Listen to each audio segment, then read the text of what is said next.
Welcome into SWOSUathletics.com. I'm John Liddle, alongside one of our players to watch this week, and in fact, the SWOSUathletics.com Male Athlete of the Week at Southwestern Oklahoma State. Derrick Stiles is with us. Derrick, thanks so much for joining us, man. Appreciate it. I appreciate you having me. Absolutely, absolutely. Well, we're excited for football season. Got to see the first taste of it last week. 28-24 setback at SAU, and man, you guys were that close to picking up the win on the road over SAU. How do you get that out of your mind? How do you try to have that 24-hour mentality? What's the process for you to just move on to the next one? Well, Coach always emphasizes next play, next play, next play. And honestly, I just try to keep that in my mind, that we have to move on to the next game and we have to focus on the season as a whole instead of just the individual game. What were some of the positives that you took out of that game? Because there were some definite, the offense was more productive in this game than it was most of the time last year. Well, honestly, I just think coaches made some great calls and players made some great catches, made great runs, and honestly, I think as a unit, we're just more together. We unified and we understand what our goals are. We just want to accomplish those goals. I tell you what, Mark Evans took some shots in the game as far as going downfield in the contest. Is that just part of his game? Is that what you've seen from him in practice and stuff, or is that based on the type of guys that you have on the outside? Why do you think that you guys were taking so many deep shots in that one?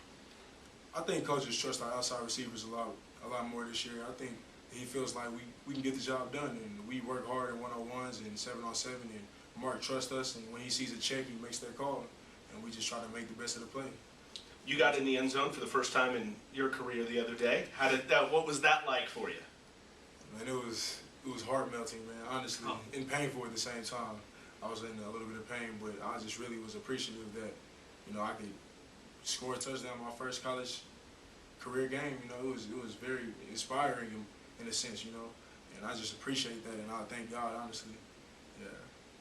Well, it was fun to watch. Now, you look on the other side for this week, UAM is coming to town, and Northwestern Oklahoma State was able to take them down on the road 52-31 last week. You look at the numbers that Northwestern was able to put up offensively in the passing game, and obviously you have to go out there and execute, but what makes you think you might be able to do something similar against Monticello this week? Just that mindset. It's all about the mindset. Honestly, just be ready for any situation, to practice hard, and to really watch film and try to understand what we have to attack, and attack that on game day, honestly. Mm-hmm. Maybe one of the biggest differences in the SAU game last week was third down conversion rate. SAU stayed on the field on their third downs. You guys went something like 5 of 17. What do you think the key is there, picking those up so you can keep your defense off the field and have more scoring opportunities? Well, yeah, obviously that's huge, converting those third down plays. But honestly, I feel like this week we just have to emphasize that and emphasize, winning that play and winning every play, honestly, so that we can give our defense a rest and keep our offensive, attack going. Now, this is your third year at Southwestern Oklahoma State. You're second to play.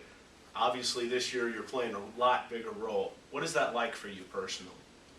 I'm just trying to take it all in stride, honestly, and I know I worked real hard to get in this position, me and the team as a whole, and I'm just honestly trying to be a leader and lead by example.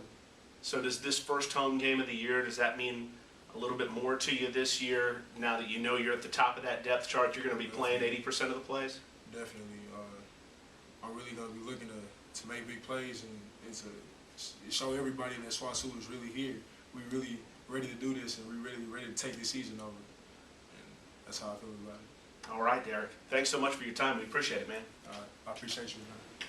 We're back for SWOSUathletics.com with a player profile. We're talking to junior safety Connor Bays, who tied for the team lead in tackles last week in the loss to SAU with 13. Connor, thanks so much for talking with us, man. We appreciate it. Man, it seems like we've done this time in and time out over the last couple years. But for you, that SAU contest, we're kind of just talking about it with Derrick. In fact, getting off the field on third down, that was a difficult thing for you guys to do. What can you focus on to make sure that's not as big of an issue going forward. That's one of our main goals this week is focusing on third down, getting off the fields. We didn't have a very good third down percentage, and Coach Gibson really emphasized that this week. And main part of practice has just been getting off the field and third down, and making that something against Monticello that we're going to try to do better on.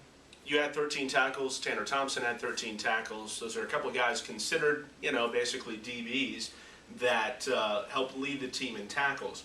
And the old football adage is, oh, well, if the safeties are making the tackles, then the defense isn't doing their job. We're talking to Coach Gibson earlier this year, and he said that's kind of what the defense is designed to do, kind of flow the ball to you, to Capenna, to the other safeties for you guys to get the tackles. How much do you relish that, and how much do you kind of put it upon yourself to say, I'm the last line of defense here, let's get this done? Really, that's how it is. I mean, if I miss a tackle, it's a touchdown. First play of the game, the night before, Coach Gibson was telling me this is a play that they're going to run, watch out for it. And he said it's going to be you versus the running back, you got to make the tackle. And then being the first play they ran of the game. So he tells us, I mean, it's our job to make tackle. If we miss it, it's going for 6. So. Well, how do you guys feel like you did tackling-wise last week? I mean, it's the first game, jitters and stuff. I mean, we have to get better. We can't miss as many tackles. I'm not sure how many we missed. I know I missed a few that I definitely should have had that could have helped us out. So, and that's something to focus on also. UAM at home, coming home. This place was a great home field advantage for you guys last year. Big crowds. They were loud a lot of the time. You getting excited about playing in front of your home fans? Oh, yeah, I am. It's definitely different in Monticello. I went there last year, and it's so far away. And we still had a good traveling crowd, but it's a lot different at home, and it's a lot more exciting. Yeah.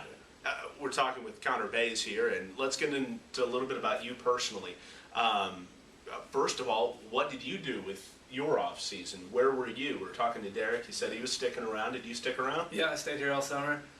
Me and a couple of my roommates, I moved in with a couple guys. We got a house together, so we stayed here all summer, worked out, and just tried to work on my strength and speed and get ready for the season. Nice quiet house. Oh yeah. A lot of quiet time for you guys. Oh yeah, a lot of Netflix. Yeah, exactly. Film. I understand. Yeah, film. Yeah. Lots of film. I understand as well. Did you work anywhere over the summer?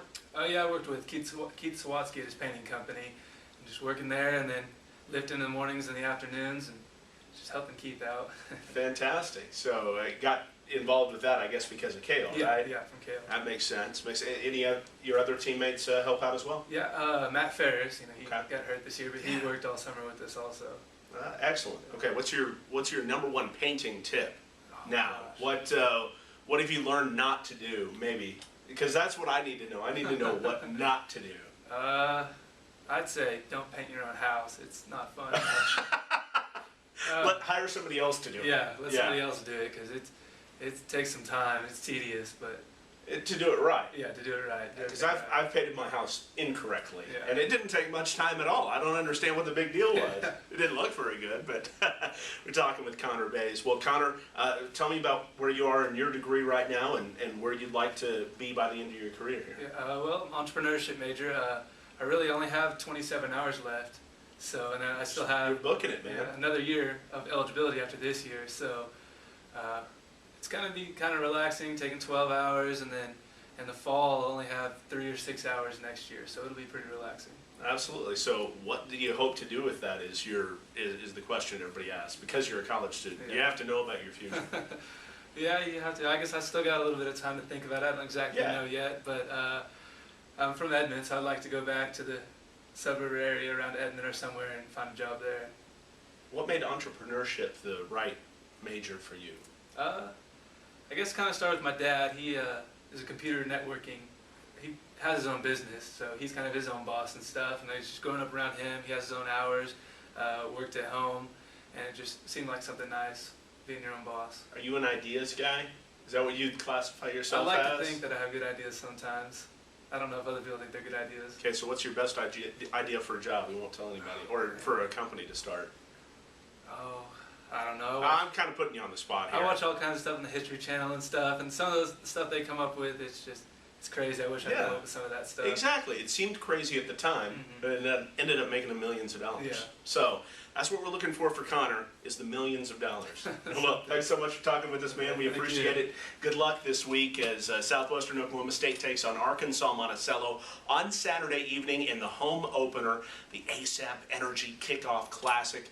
at the newly named ASAP Energy Field. We can't wait for it. If you're going to be listening to it on the radio, 5 o'clock pregame show and a 6 o'clock kick. So make sure to tune it on up there, especially if you're out partying in the tailgate area. It's going to be a lot of fun. And then make sure you're out there 6 o'clock for the kickoff, in the stands and in full throat as SWOSU takes on SWOSU takes on UAM, I should say. For the guys that joined us, Connor Bays and Derrick Stiles, I'm John Liddle for SWOSUathletics.com.